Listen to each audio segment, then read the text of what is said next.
Shalom jemaat yang dikasihi Tuhan, damai sejahtera Allah penuhi hati kita semua.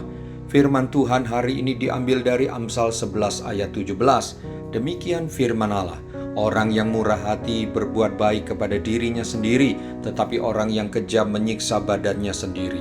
Rangkaian ayat dalam kitab Amsal ini mengarahkan kita kepada melakukan apa yang baik, yang berguna bagi semua orang, dan berkenan kepada Allah. Pada ayat yang kita baca dan dengar ini menyatakan apa saja yang kita perbuat, kata Tuhan, sesungguhnya itu untuk atau kembali kepada diri kita sendiri. Baik ataupun jahat perbuatan itu, berlakulah hukum tabur tuai. Jika kita mengerti ayat yang kita baca dan dengar ini dengan benar, seharusnya cukup alasan bagi kita untuk memperhatikan sifat, sikap, dan perbuatan kita setiap saat.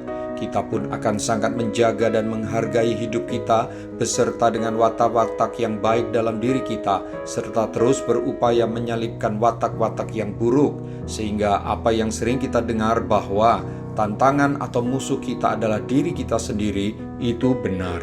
Bagaimana kita bisa mengendalikan atau menaklukkan diri kita sendiri agar jangan perkataan dan perbuatan kita atau watak kita yang tidak baik menjadi bumerang dan merusak diri kita sendiri?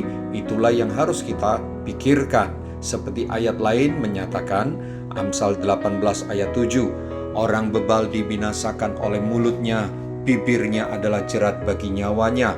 Amsal 9 ayat 12 menyatakan, jikalau engkau bijak, kebijakanmu itu bagimu sendiri. Jika engkau mencemooh, engkau sendirilah orang yang akan menanggungnya. Bapak, Ibu, Saudara-saudari, kiranya kita semakin hari semakin bijak, lakukan yang baik, ucapkan yang baik sesuai firman Tuhan. Bangunlah watak yang baik sesuai dengan buah roh, maka semua yang baik itu pun akan kembali kepada diri kita sendiri. Ingatlah, orang yang kejam, jahat, licik, suka memberontak, dan bertabiat buruk lainnya, sesungguhnya ia menyiksa badannya atau dirinya sendiri, dan dosanya itu menjadi hukuman bagi dirinya sendiri.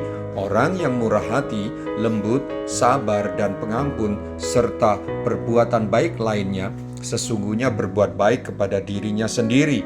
Ketika ia berbuat baik kepada orang lain dan meringankan beban orang-orang lain, dia akan dengan senang hati melakukannya, yang baginya bagaikan melakukan sesuatu yang baik bagi dirinya sendiri. Mari kita berdoa. Tuhan Yesus, teruslah kirimkan firman-Mu kepada saya, hidupkan nuraniku dalam kuasa firman-Mu. Saya mau terus disempurnakan semakin serupa dengan Yesus dalam perkataan dan perbuatan saya.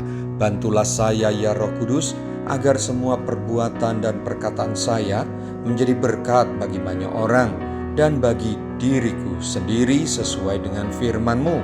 Saya mau hidup dengan watak yang baik, sebab upahnya akan kembali kepada diri saya sendiri dan kepada keturunan saya.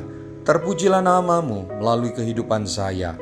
Dalam nama Tuhan Yesus, haleluya. Amin. Sampai jumpa besok dengan suara gembala firman Allah yang hidup. Tuhan Yesus memberkati.